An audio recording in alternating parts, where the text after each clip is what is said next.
Good morning, Lincoln, and hello, hunters. My name is Mira, and welcome to our next episode of Royal Masque. Today is just story. That's what we're going to focus on today. Tomorrow will be 2 episodes of the minigame. We're going to go ahead and get started, Judging by your breathing, because he's been very yappy. Out. That's not true. Don't judge me. Listen, Caleb, pay attention to whatever you're doing. Let's go ahead and get started, though. Of course, I don't have anything to collect yet because I haven't done anything, but we're going to go ahead and get started with the crown and chapter. We got chapter 1. We'll go ahead and start with Xavier. All right, so Xavier's got the Hamlet thing. Ooh, it's sad music too.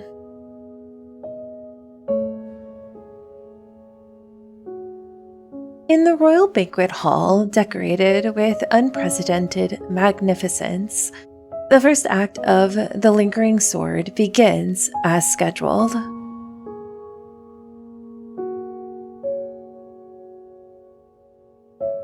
The old king dies. A new one ascends the throne. Hamel encounters his father's ghost, learns the truth about the murder, and vows to take revenge. And this young royal's anguish is soon perceived by his beloved. A bright spotlight shines towards me. Playing Adeline, I walk briskly towards the center stage. Hamel, I've been looking everywhere for thee, my lord. Your friend said thou hast seen thy father? Is this true? In the darkness, Xavier's figure gradually emerges. Oh no. Oh. Oh, why?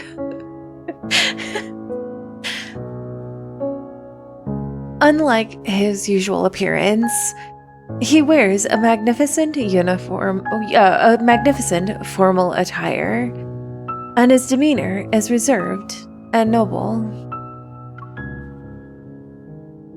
As if noticing my scrutiny, he winks at me from an angle that the audience can't see.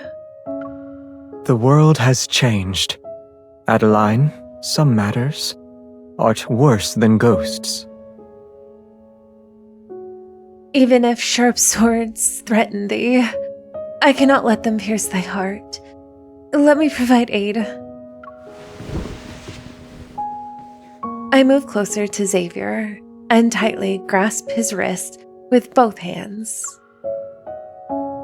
Cool, hazy stage lights wash over us. An ethereal mist makes us appear tinged with loneliness. Nay, my fair nymph, unbeknownst is the danger lying in wait. More frightful than a spirit of health and goblins damned. I mustn't let its horrors touch a single strand of thy hair. Mine own poor heart cannot bear to lose more in this rotting state. 2 is always better than 1. If thy fate must be confronted, then keep walking towards the morrow. I shall always be there for you. Hamel, loneliness shall be thy companion no more. This reminds me of taking Shakespeare. The curtain falls to the audience's cheer. Displaying the hospitality of a gracious host, I raise my glass to toast the nobles. I don't remember seeing you before. Which planet's nobility do you hail from? To win the Empress's favor, your background must be extraordinary. You need more than noble blood to win Her Majesty's favor. Dang straight. You'd be hot, too. Oh, in that case, do you perhaps have a special secret?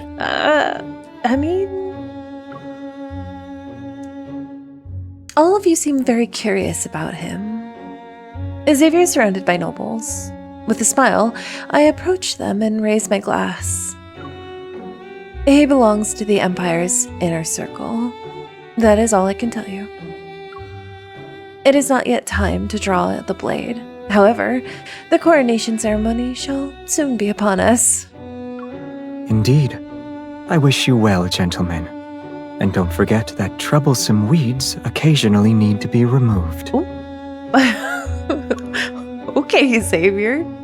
Seeing the nobles be deflated as they retreat, I finally allow a small smile to appear on my face.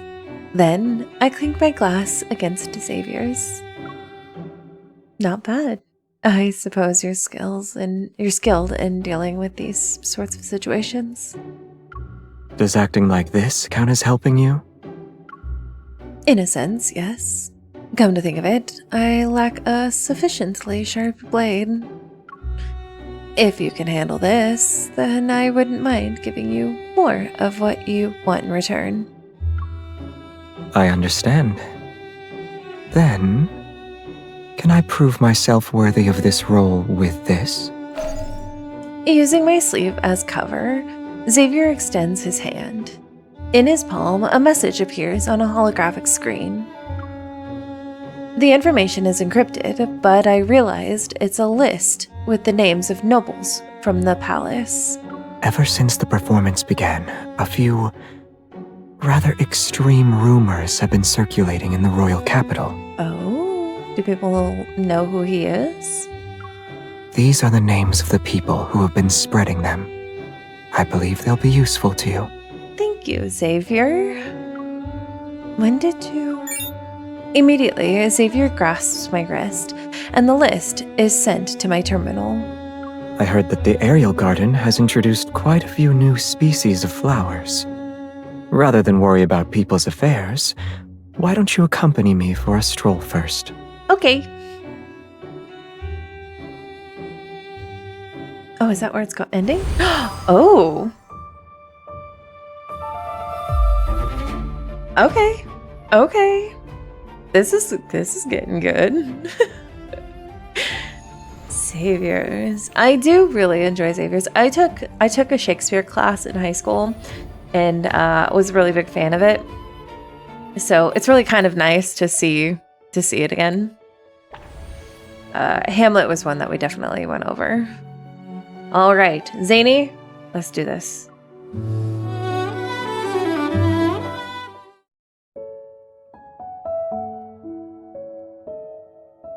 Today, the first act of the play involving me and Zane will be performed at the Royal Palace. Before that, however, the dance rehearsal is held as scheduled. When I arrive at the dance studio, Zane is already waiting for me. It was Zane who taught me the dance that symbolizes imperial etiquette. I never expected my first dance after my coronation to be with him of all people. I sigh internally. My emotions are a tangled mess. Still, I put on my most courteous smile as I approach him.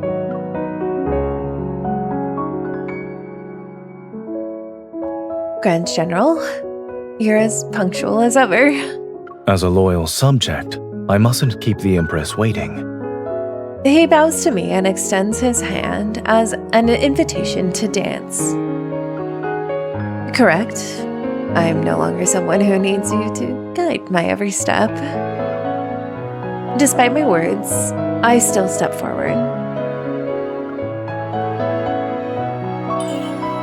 I love Zane's outfit. Your Majesty appears to be intent on establishing distinct boundaries. He sighs, yet with unwavering steadiness, he takes my hand. In the beginning, you learned this dance quickly. Regardless of the moves I taught, you always had a flawless execution. Well, duh. I'm an excellent dancer. You once said I was the best learner you could have asked for. Our gazes meet in the dance studio mirror. It reveals what can no longer be hidden. Our past intimacy and the delicate tension that exists between us now. Ooh, past intimacy. The music plays and the dance begins. You've improved. Yes. No, he's using that voice. Stop, Zane. With our fingers interlocked, we leap in perfect sync and switch positions. How else can I impress my preceptor if I don't practice on my own?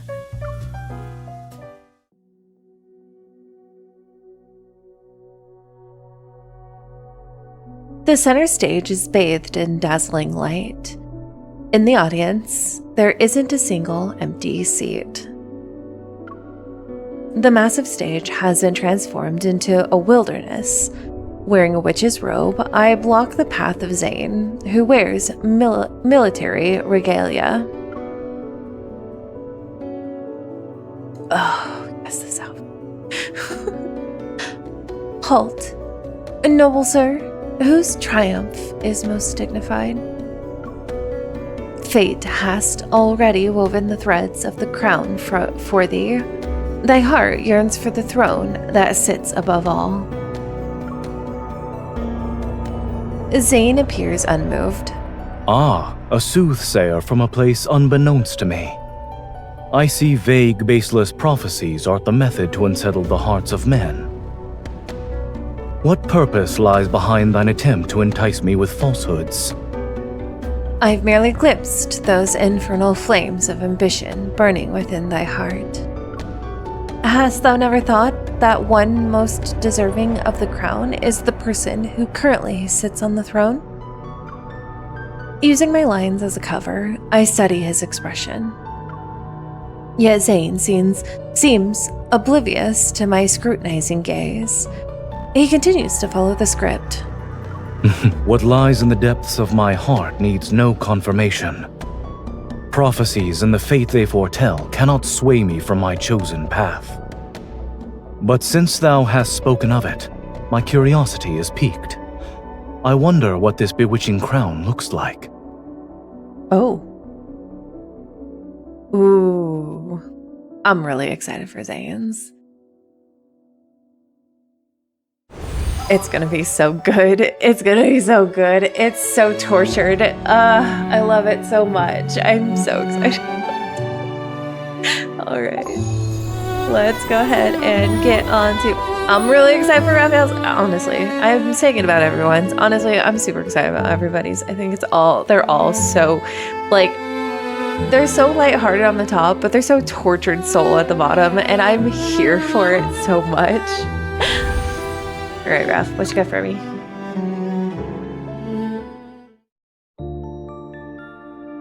The palace on stage gleams brilliantly under the spotlight.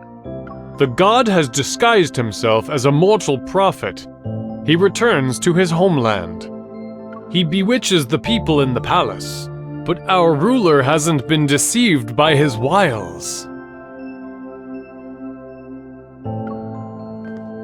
I would never. Oh. Oh no. He looks so regal.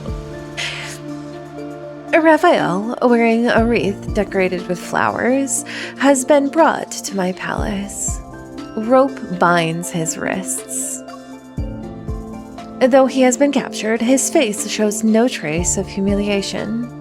I come from a land where flowers bloom across the mountains. The god has ordained me to bring his sacred rites to the palace. Oh, his power is the vitality of the grapevines, the nectar that makes all forget sorrows, the rapture that intoxicates. To reject him is to reject a part of life itself. Ooh. You speak only of falsehoods. How dare you use the god's name? You deserve to be punished. Disrespecting the gods is also worthy of punishment.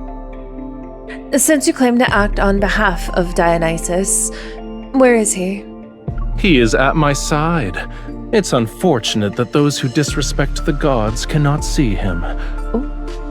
I only bring joy to the people and let them forget their worldly troubles. How is this a crime? The red curtain slowly falls, and it is accompanied by thunderous applause.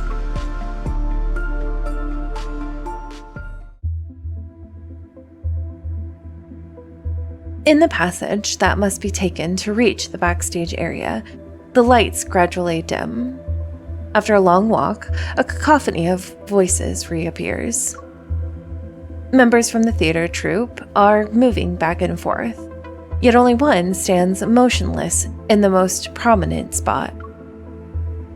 Waiting for me, he makes me pause, my steps slow as I approach him.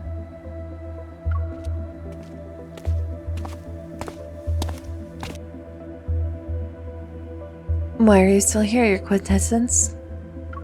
You already know how to answer that, Your Majesty. Do I? Why is it necessary to ask? Because I want to hear it from your mouth. I recall hearing from my lady-in-waiting today. The rumors about the play I selected suggests I'm being threatened by the Sanctide Court. It seems even the Sanctarch isn't completely unconcerned about the rumors. Hearing the probing and mockery in my voice, or in my words, he turns to the side. My participation is for peace in the Empire. I Is it? imagine Your Majesty will also have instances where my aid is required. I mean... He turns, and Mature before... seeds understand that they need the wind's help if they wish to fly far. While speaking, he prepares to discard the fluff and leave. I grasp his hand and take the piece of fluff to throw it away. When the wind rises, a seed will fly. But where it flies to, and whether it lands on grass or follows the water's current, isn't under the wind's dominion. Raphael pauses, then he smiles and nods. Let it soar. No matter where it goes, it has to fly first, right? Raphael and I are standing close together. The gold wreath, made from a grapevine, rests on his head. His handsome appearance makes me unable to look away. It's as if I'm standing before a charming, dangerous god. I mean, yes, lean in. Under Raphael's gaze, I use his shoulder to support and remove the wreath that symbolizes his identity. And just like that, he becomes the familiar Sanctarch I know. This is more pleasing to the eye. The god bewitched a monarch. It's a shame I'm not that monarch, and Raphael isn't a real god. Even if that were the case, it'd still depend on how I want this script to be written. I love it.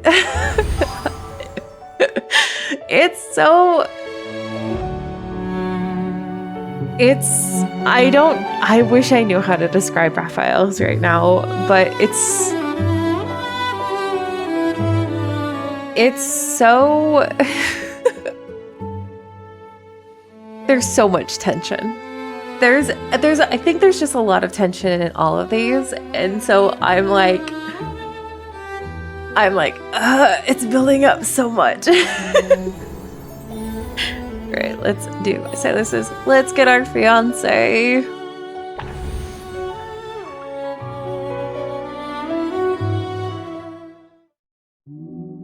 Oh no, not Night of Secrecy. I love the Night of Secrecy music.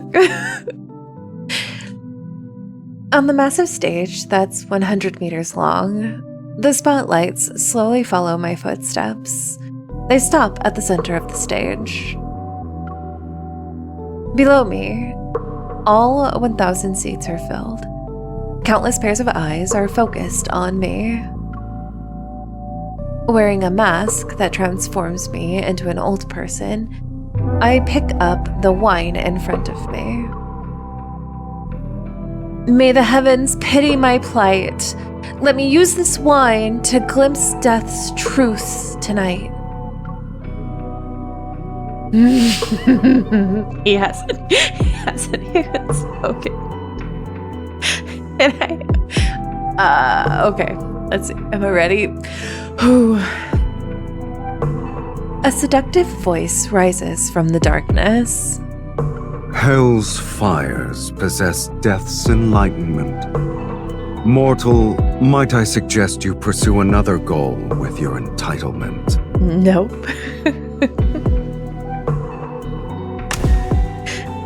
Oh, what a choice. The heavens have no answers to convey, but I shall give you everything.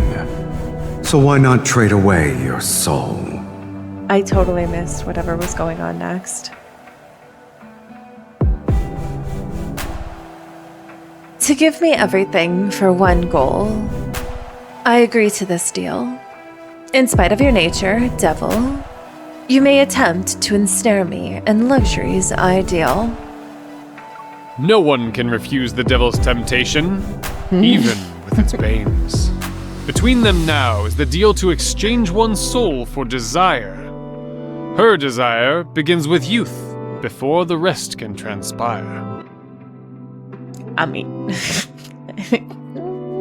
think my desires are in front of me right now. Warm fingers gently caress my cheek. From my brow, they trail down, past my eye, and stop at my lips. Then he finally removes my mask. I shall wait for the zenith. That moment of satisfaction. In time, your soul will belong to me. Thundering applause surround us, but what I see is the unabashed desire to conquer in Silas's eyes.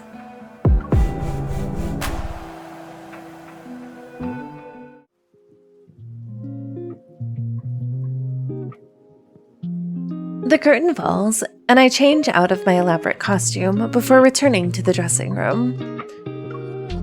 Silas is leaning against the makeup table. He's holding the newspaper I didn't finish reading since we had to go on stage. Chaosi's sovereign traveled day and night without taking a break. It was just so he could see his beloved Empress sooner. Duh. Although they're bound via an arranged marriage, their sincerity is touching. But is it truly a union of forces? Perhaps resources are only being merged. The more Silas reads, the more obvious his amusement becomes. I didn't expect your majesty to care so much about our relationship.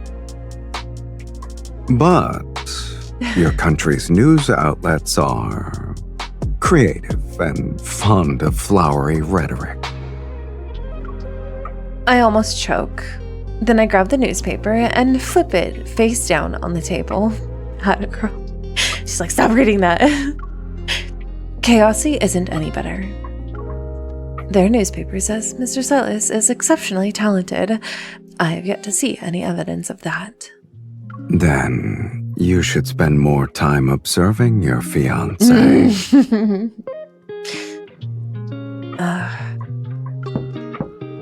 Before I can say anything, someone knocks on the door.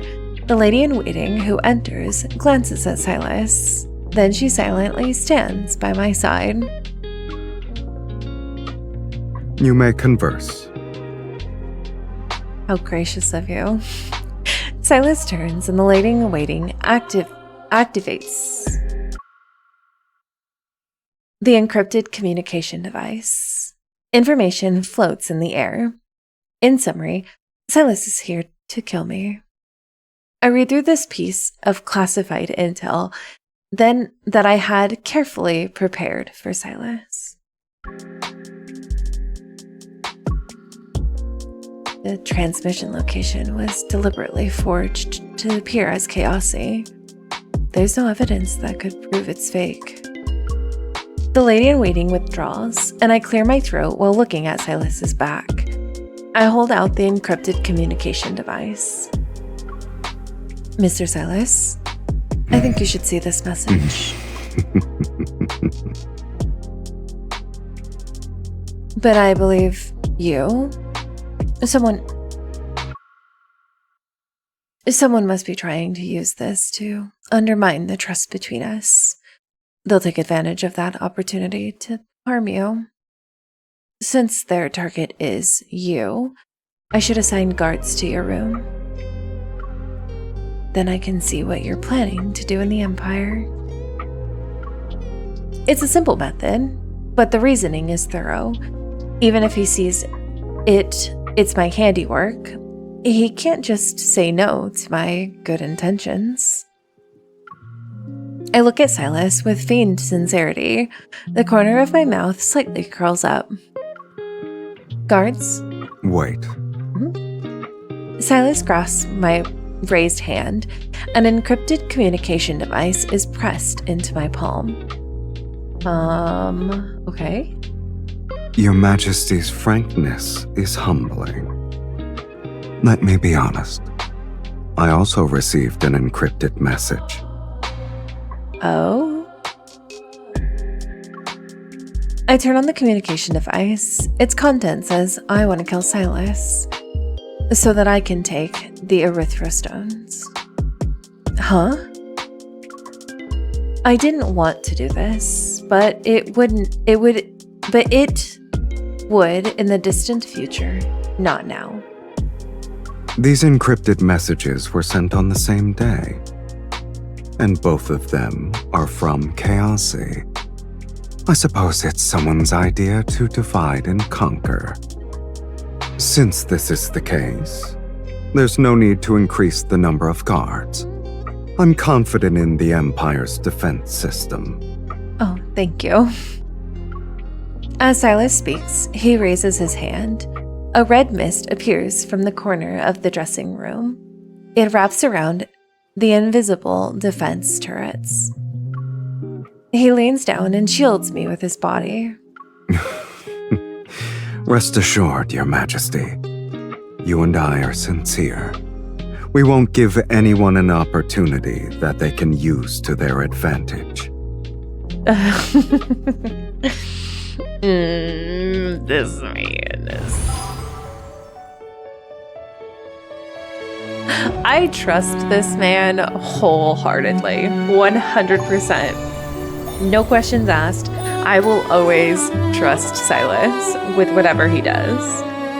All right, let's do the last one. Last one is Caleb's. All right, Caleb, what you got for us?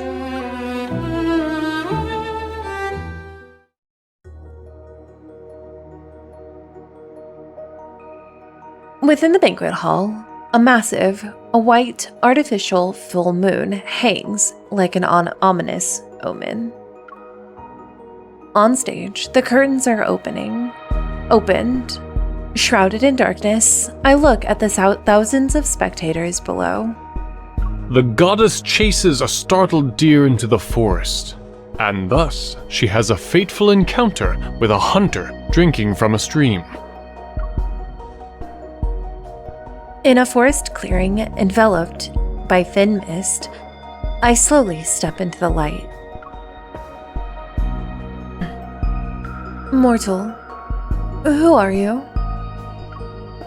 Moving through dew-covered roses, I block the path of a tall figure before me.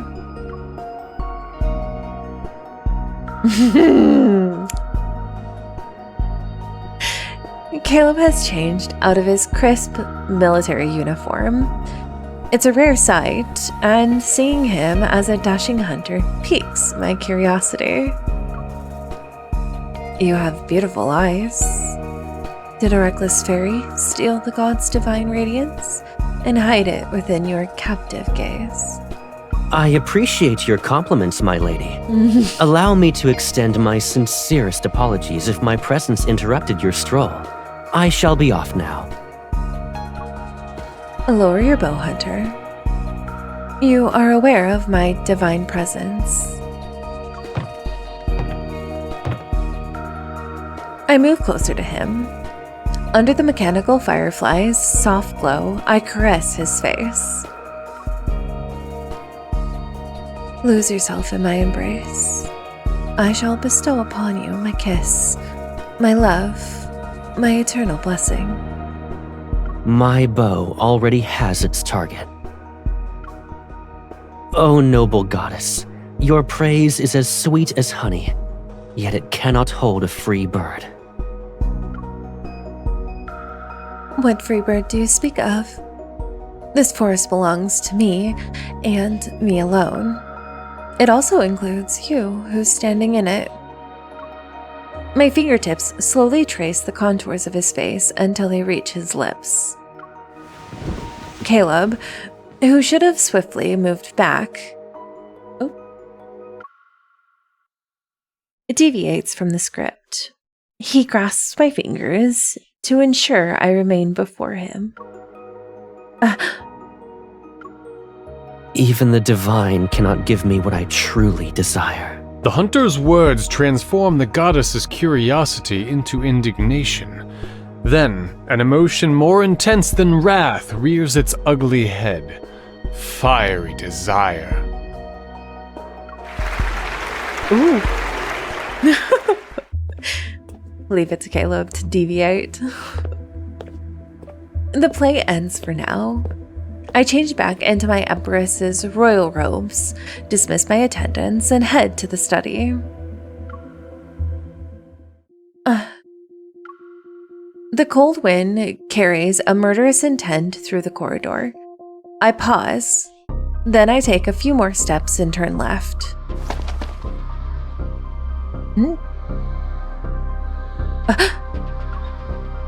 I'm greeted head-on by a tight embrace. Shocked, I look up. It's Caleb, who's wearing his military uniform.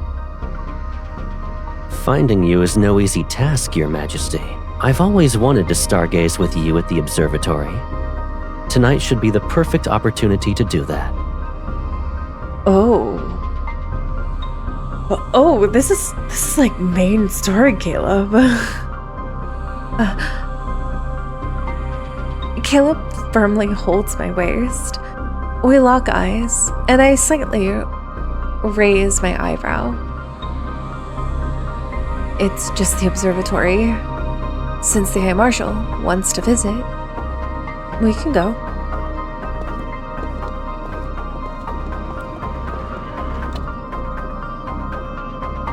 The observatory's door slowly opens to reveal a brilliant sky with countless stars. It hasn't changed. The sky curtain has always controlled the planet's sky and climate, so there's hardly any variation. We walk near the floor-to-ceiling windows until magnificent warm light appears on the horizon. These are the warmest, most commemorative colors that the sky curtain only displays during a monarch coronation. Sometimes the slightest change is enough to bring people joy. Yes. Though, these changes are also artificial. He doesn't linger for the glow. Instead, he stops before a very small window that shows an exponentially dark night. You kept the window that shows the real sky. When you live alone in a carefully constructed world for too long, it's easy to forget what reality actually looks like. Take this coronation ceremony, for instance. No matter how festive it is, we must remember the opportunists and troublesome individuals lurking around. As I speak, I give him a meaningful look. Our gazes meet, and he pulls me into his arms. Then he turns us halfway. Ooh. Oh, shots from several weapons fly out of a corner, but they're blocked by a barrier that materializes in midair. An invisible force lifts the assassin. Soldiers immediately emerge from the shadows. They nod at me before they drag the assassin away. Long last, it's quiet. Indeed. It's a shame your empire leaks like a sieve. The next disturbance isn't in the distant future. I'll still be able to draw them out. The trouble they'll cause is negligible. Speaking of which, you were quick to provide assistance. Are you worried about me? Do you want to help me? I look into his eyes and try to catch a glimpse of the feelings I've touched, but all I see is my reflection. Maybe I just wanted to appreciate the night. It's unfortunate that luck wasn't on my side. Never mind. You can keep your secrets. Besides, I point towards his heart. I'll get the answer in your heart someday. The assassins have ruined the mood. Are we still going to appreciate the night? He takes my hand and we push open the window of truth together. A dark gray, real sky appears before us. Let's appreciate this instead. A sky controlled by Sky Curtain might be beautiful, yet only reality can give people a sense of meaning. Familiar warmth passes between our fingers, while the night wind disperses heat once more. I choose reality, even if it's cruel. Oh. This makes me so excited to read all of the cards. There's so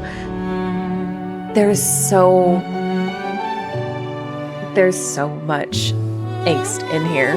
I'm so excited. But that is what we've been able to get through today. So we have the story. Next episode, like I said, will include 2 days of minigames, so look forward to that. But until then, thank you all so much for watching. If you haven't already, please like and subscribe to the channel. I'd really love to see you guys around. I also have an Instagram and Blue Sky where I post nearly every day. I also stream every Tuesday at noon PST on YouTube. I look forward to seeing you guys again. Let me know what you think about this story so far in the comments. And until then, stay safe out there, hunters.